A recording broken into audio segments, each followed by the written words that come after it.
Hey everybody, welcome back to the channel. Wes here with Crush City Cards and Collectibles. Today I am going to be doing my first installment of what I'm going to call Wrestling Wednesday, Pro Wrestling Wednesday. If you guys watched my very first video where I kind of go over my PCs and what I'm into, I did mention that I do collect a lot of pro wrestling. Now, that being said, I do collect pro wrestling, but I don't have a lot of cards per se. And in doing some research in the market for pro wrestling cards, I found that WWE kind of really just owns the market when it comes to pro wrestling trading cards. So I had to dig a little bit deeper, and I decided to kind of do a Wednesday wrestling because it's my favorite night for pro wrestling, at least here in the US. You've got AEW on Wednesdays and NXT on Wednesday nights as well. So, and my kind of theme is usually Wednesday is wrestling night in America, much like Sunday is hockey night in America or baseball night in America, things like that. Football night in America as well. I think hockey night in Canada or something too on Saturdays and Sundays. So, keeping with that theme, I got some things off of eBay, and I bought some things that are non-WWE related, and that is what I'm going to mostly focus on for my collection of wrestling memorabilia, cards, things like that. I know that the WWE is just more broadly available, so I'm going to have to really work on finding things and seeking things out. There's going to be some more things coming maybe in the next month or two. I'm going to be doing an unboxing of a pro wrestling crate that I got for May. So that will be down the line as well. And I'll be on the lookout for single cards here and there. Now, because WWE owns so much of the market for wrestling cards, there's not a lot of competition out there for them right now. Leaf was a big competitor, and they were based out of Canada, and they actually stopped doing pro wrestling in 2018. But I should be able to get some stuff here and there that is non-WWE. I just gotta look a little bit harder. It's nothing against WWE, it's just I prefer the alternatives at this point for the most part, and would like to give these other companies and things a chance. WWE's never going to go away. They have an infinite amount of money. So today, for my first installment of Wrestling Wednesday, I've got the official 2018, the only really Series 1 of All In from 2018, the event that kind of sparked AEW and what came after that. So we're going to take a look at those. Along with that, I did get a Danhausen in the same package that I got these all-in cards.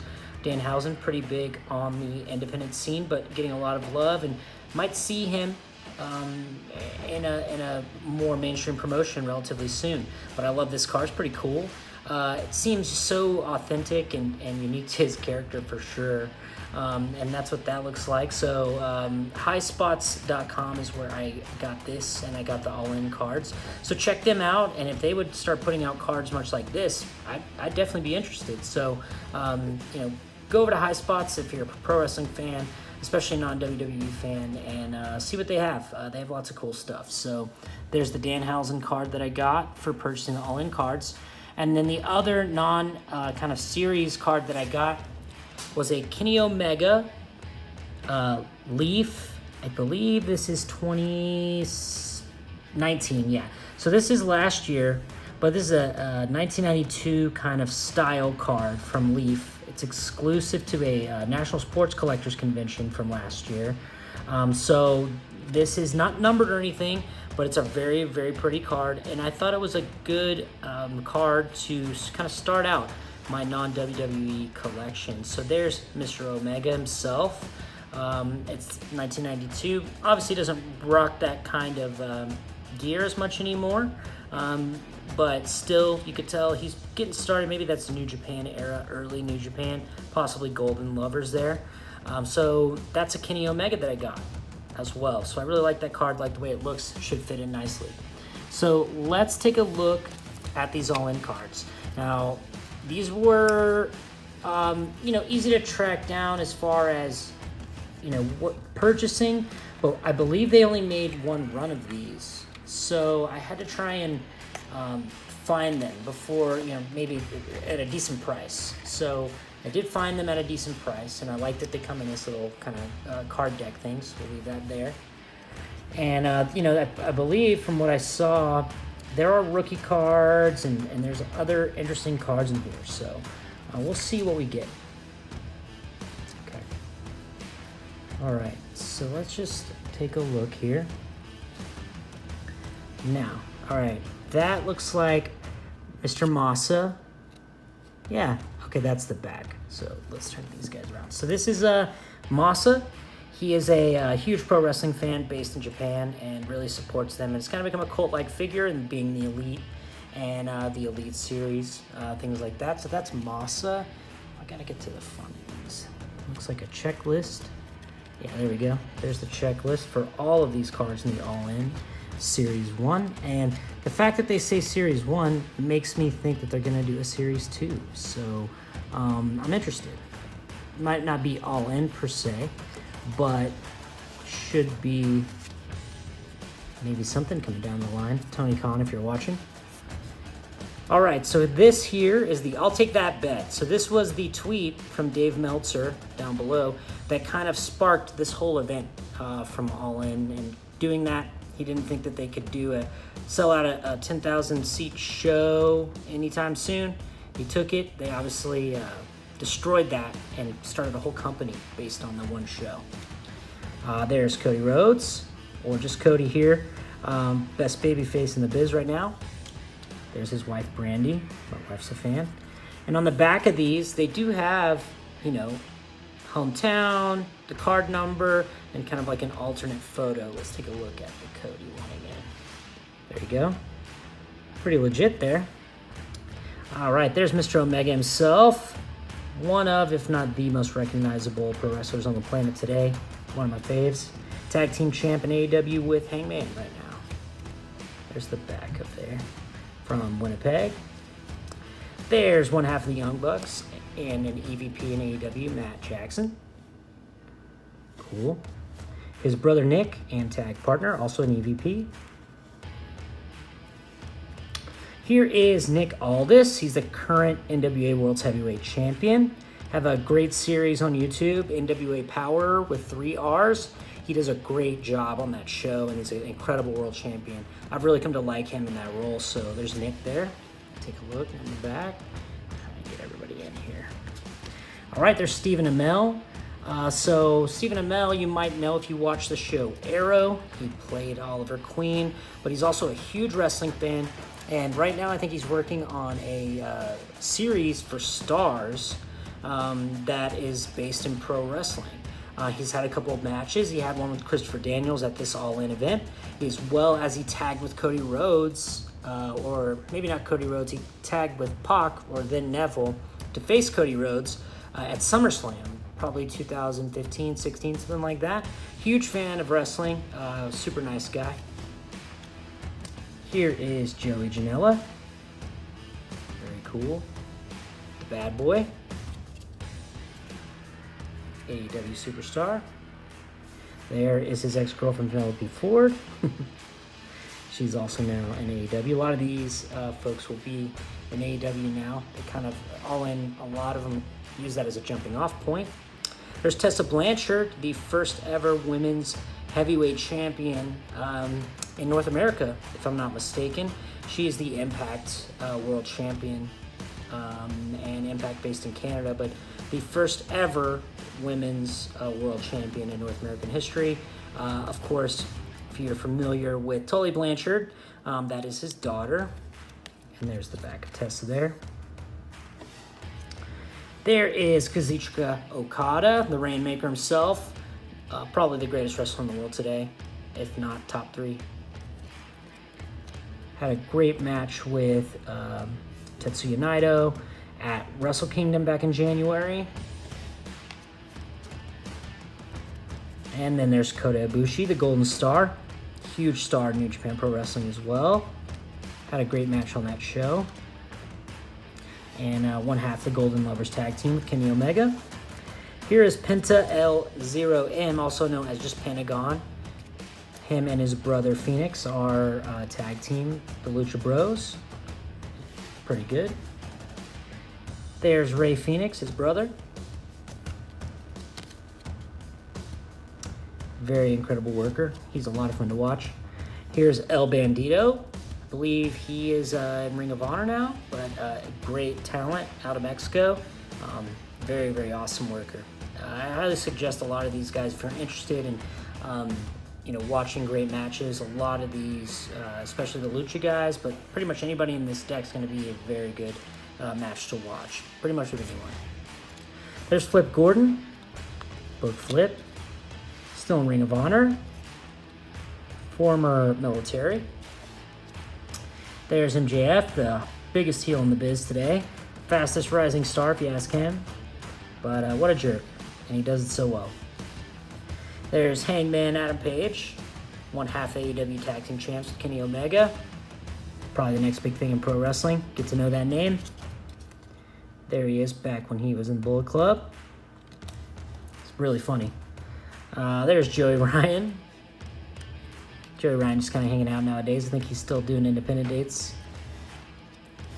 There's a legend, Rey Mysterio. Of course, Rey Mysterio, legendary Lucha Libre, but also in American pro wrestling as well. Overcame a lot. It's a big man's business, but he really is a huge, huge legend and a star. Awesome card there. Love Ray. Grew up watching Ray a lot. There is Jerry Lynn, mostly known for his matches in ECW with Rob Van Dam. But he's now a coach in AEW, but an incredible worker, and from what I hear, a very awesome dude. Legend, I believe, as well. There is former Ring of Honor World Champ Jay Lethal. Does an incredible Macho Man Randy Savage impression, and Ric Flair, too. He's been doing it for quite a while. Here is Bernard, the Business Bear. Never knew where that gimmick was going. Never really worked out. I didn't know what it was going to be. Never really got turned out to see who that was going to be under that mask, but that's Bernard. Here are the Briscoe brothers. Been around for quite a while. Great tag team from Ring of Honor. Not everybody's style, but also really great in the ring as well. There's the Briscoes. Here are the Best Friends. There's Trent and Chucky T. Awesome, solid team. Trent's actually really good by himself, but both together are really fun. And then they're usually hanging out with Orange Cassidy, who is kind of a cult figure in pro wrestling today. But awesome team there, and funny dudes as well. There is Chelsea Green. She's now in WWE NXT. I haven't kept up too much with her, but I really liked her at this point. She did like this schizophrenic kind of thing where she was like a distraught bride, where she would wear like half crazy makeup and half normal makeup. I really enjoyed it, but she could be big someday. Britt Baker, the Doctor, she is an AEW, huge heel, total jerk. Man, I definitely got so upset when she bashed on Whataburger when they were in Austin. But she's improving a lot. She's improved a lot since she started in AEW. Didn't like her at first, but she's really coming around, and I'm really learning to like her for what she does. Madison Rayne. Don't know too much about Madison Rayne, other than she's been around quite a bit. She's in Ring of Honor for quite a bit as well. TNA, if I'm not mistaken. Former Knockouts champ there, I think, and just has been around for quite a while. But she's solid from what I understand. Never really got too much into her work. There is the villain, Marty Scurll. What a kind of year 2019 he had. He's now really in a position of power in Ring of Honor, but big star. And seemingly a great guy, could really bring a lot of people together in pro wrestling. So the villain is great. Has this faction with Brody King and PCO and Flip Gordon, and I feel like there's somebody I'm missing, but really solid. And he's been crossing over into NWA as well recently, and his stuff with Nick Aldis is just gold. Here's SCU, Scorpio Sky, Christopher Daniels, Frankie Kazarian. Great workers, Scorpio Sky is getting a little bit of a push on AEW TV. Just all three of these dudes, great guys, funny, very engaging with the crowd, it seems like, and all those guys are great. Nobody calls him SoCal and Sixers anymore. There's BTE, Being the Elite, of course. Huge YouTube series. Go check it out if you're interested in any of what I'm showing you today. Kind of the spark to a lot of All In, but also it's a kind of a cult show that if you watch, they pepper in a lot of references from the show Being the Elite on AEW television.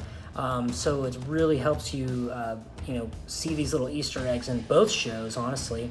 But it's entertaining. The Jacksons put it on, and there's cameos from older wrestlers, younger wrestlers. There's segments. They have all kinds of awesome stuff in Being the Elite. And it's sort of one of the highlights of my weeks is watching every Monday at YouTube Being the Elite show. So check that out. Head on over to Being the Elite if you're interested in any of this. There's the back with all the boys from BTE. Here is Barry the Drug-Free Bear. I like that his name is Barry. Very cool Bullet Club. And then lastly, we have the Cracker Barrel card. The Jackson brothers are huge Cracker Barrel marks, and they love Cracker Barrel. And of course, me being from the South, I definitely have enjoyed Cracker Barrel from time to time. So that is it for the All In Series 1 trading cards. Thought it would be really cool to show these off as our first Wrestling Wednesday. Be sure to check out highspots.com if you're interested in any kind of alternative wrestling merchandise, trading cards, collectibles, anything like that. This is where I got these cards, and so they might have some stuff you like if you're interested in this. So thank you so much, you guys, for watching this video. I hope you guys enjoyed the first edition of Wrestling Wednesday. Like, subscribe, let me know what you think. Anything you want to say in my comments is usually cool. So I hope everybody is having a great week. And everyone, once again, thanks for watching, and have a great rest of your day.